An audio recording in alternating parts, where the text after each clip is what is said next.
money system can be corrected and can be changed to a debt-free money system basis, and how historically we've had experience with it. And I want to just talk for a minute here about the current situation we find ourselves in, especially in light of the financial crisis that we're in, but most notably what we can do about it, and that is the transition to debt-free money. The fact of the matter is that the Congress right now is struggling to deal with what are we going to do about this debt crisis that we have. They've created trillions of dollars of new money to try to keep us afloat, kind of keep us on life support, if you will. But none of that really represents a solution. Congressman Dennis Kucinich has taken the first step to, that would lead to the establishment of a debt-free money system.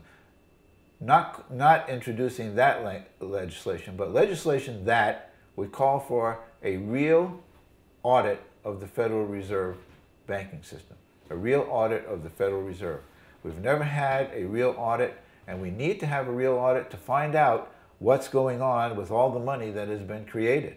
The Treasury has stepped out and created, trillions of dollars, including of off-balance sheet guarantees, and we don't really know how much there is. And if we're going to make a transition to any other money system, we really need to know what the structure is of this money system. So we start off needing an investigation and an audit of the Federal Reserve System.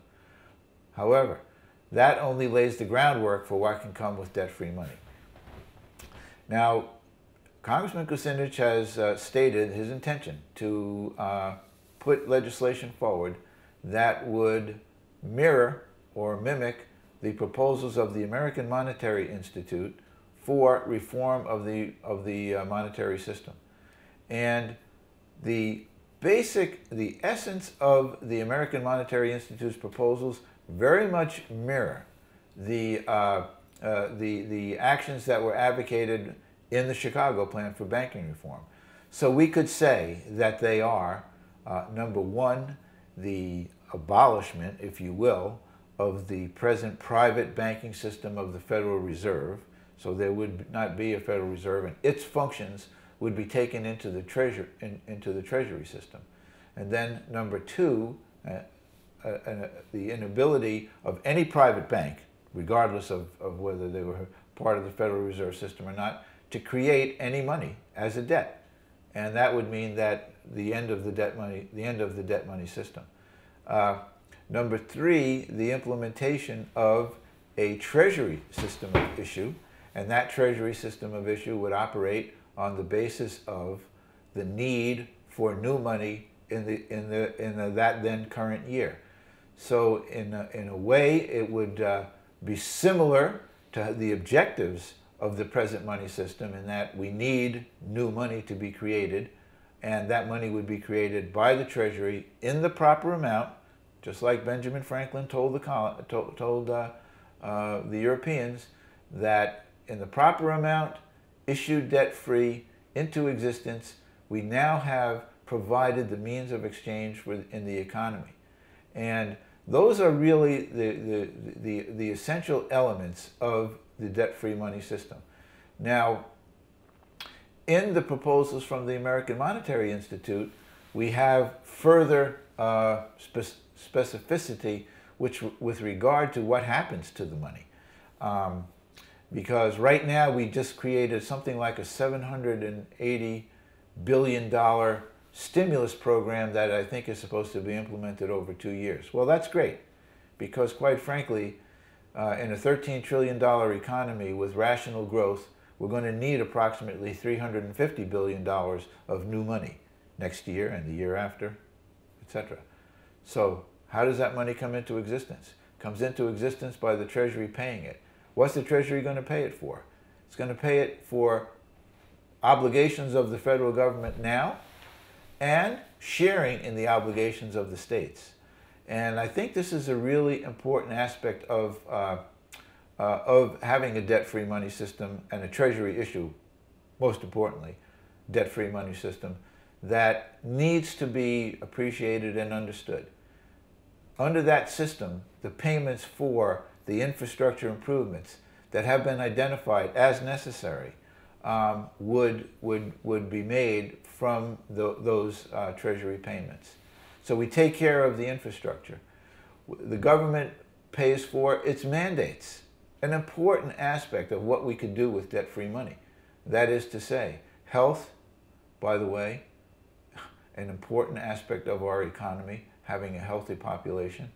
Education, another important aspect of our economy, where we provide, actually, the federal government provides a mandate that we will have an educated populace, and we would be able to fund the mandate for both health and education and welfare from a debt-free money, on the basis of debt-free money issue.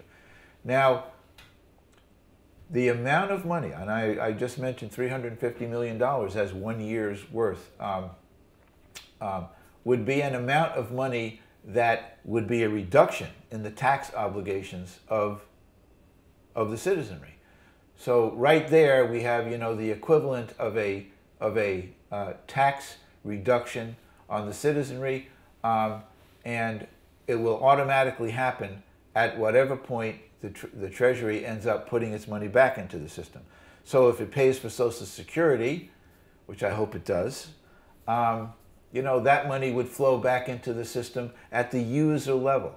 And if you contrast that with the machinations of the Geithner and Obama and Summers plan for restoring economic activity, where they're trying to shove trillions now, really, of dollars down into the financial system with the hope that some way it will make its way down to the people and restore economic activity, which quite frankly is not working, and which quite frankly will not work, because it's the people that need the money and not the banks.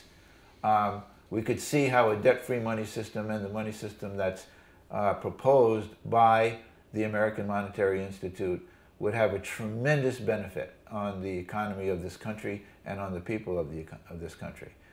That's where we ought to be aiming, is to economic democracy, is to having a money system that works on behalf of everyone and that respects each individual's ownership share of what we have as the moneyed commons.